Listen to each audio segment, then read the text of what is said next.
Hello everyone, welcome to Easy Math. Amongst all the topics in the decimal numbers, I've seen that most of the students get confused while dividing the decimal numbers, but not after today's video and learning just one simple rule. So let's understand what's the rule.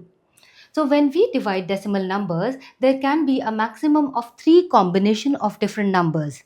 Number one, I can have a decimal number in the numerator and a whole number in the denominator. That means a decimal number divided by a whole number.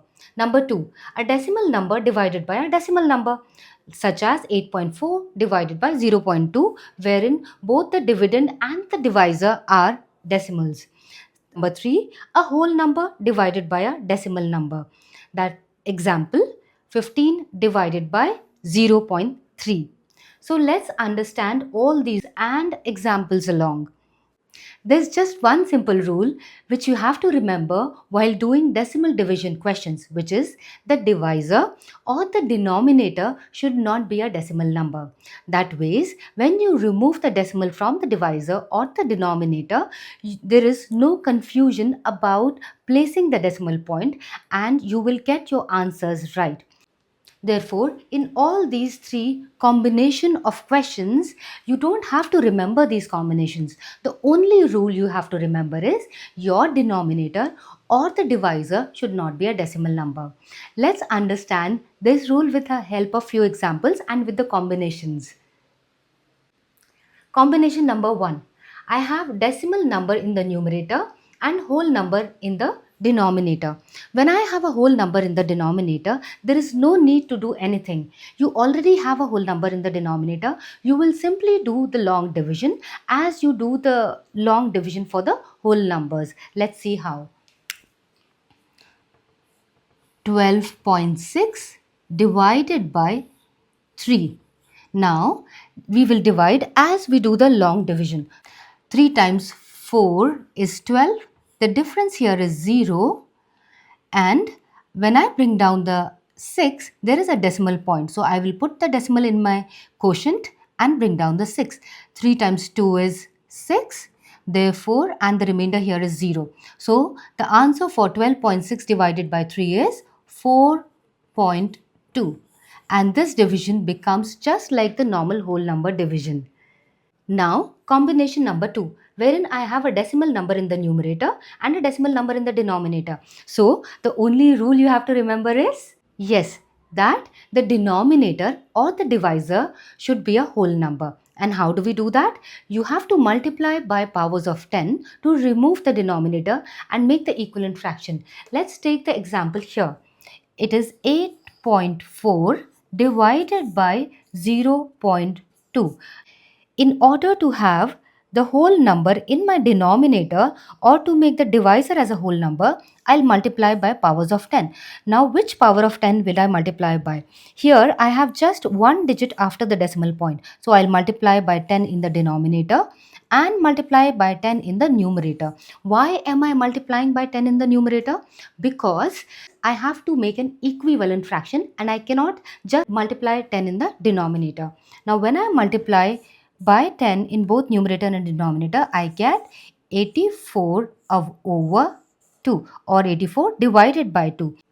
We learnt MRDL in the previous videos wherein my decimal shifts towards the right if I am multiplying MR, which means if I am multiplying by powers of 10, then my decimal shifts towards the right. Now the decimal shifted here and I got a 84 over 2. Now 84 divided by 2 is 2 times 4 is 8. The remainder is 0. I bring down the 4. 2 times 2 is 4. The answer is 42.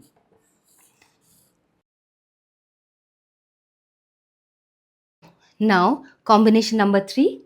A whole number divided by a decimal number. I have 15 here and 15 divided by 0.3.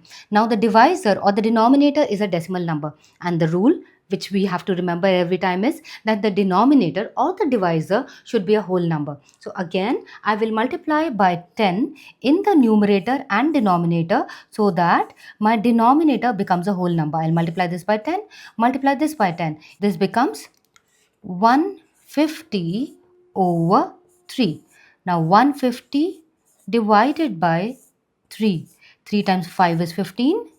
The remainder is 0. I bring down the next 0. 3 times 0 is 0. There are no more digits left. The answer is 50. Wasn't this easy? The only thing which you have to remember is, right, that the denominator or the divisor should not be a decimal number. And to make it a whole number, we will multiply by powers of 10. If you want to understand how to multiply and divide by powers of 10, watch my another video in which I have explained in detail how to multiply and divide by powers of 10. For now, let's look at few more examples to understand division of decimal numbers a little better. Let's look at the examples. But before we do the examples, remember the rule that you have to make the denominator a whole number. Doesn't matter what the numerator is, your denominator or your divisor always has to be a whole number. Let's begin the examples. The example is 4.8 divided by 0.6. Since the denominator or the divisor here is a decimal number, I will first convert the denominator or the divisor into a whole number. How? Let's see. 4.8 divided by 0.6. I will multiply by power of 10 in both numerator and denominator. Answer would be 48 over 6. Now 48 divided by 6. 6 times 8 is 48. So the answer is 8. Example number 2. Here I have a whole number divided by a decimal number. Again the rule, the denominator or the divisor should not be a decimal number. I will write 952 divided by 0.7. I will multiply by powers of 10 both in numerator and denominator. I will get 9520 divided by 7. 7 times 1 is 7. The difference of 9 and 7 is 2. I bring down the 5. Now 7 times 3 is 21. 5 minus 4 is 5 minus 1 is 4. I bring down the 2. Now 7 times 6 is 42. Now I bring down the 0. 7 times 0 is 0. And there's no remainder. So the answer is 1360. Example number 3. I have a decimal number in the numerator and a whole number in the denominator. Now, in this question, I already have a whole number in the denominator. So, you don't have to do anything. You simply have to long divide. So, I will do 28.8 divided by 8. Now 8 times 3 is 24. Difference of 28 and 24 is 4.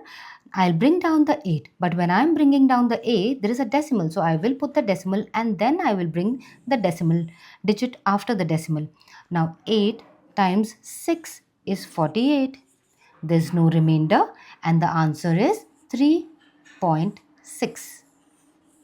So, in today's video, we learned how to divide a decimal number by a decimal number by a whole number, and how to divide a whole number by a decimal number. And the rule which we followed to solve all these three types of question was that the denominator or the divisor has to be a whole number. And how do we convert? We convert the decimal number into a whole number by multiplying it by powers of 10.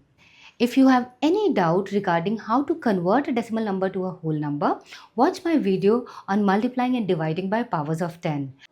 If this video helped you understand division of decimal numbers, do like, share and subscribe to Easy Math. Also, anything you want to ask, say or understand more, do mention in the comments. Happy learning and wish you the best.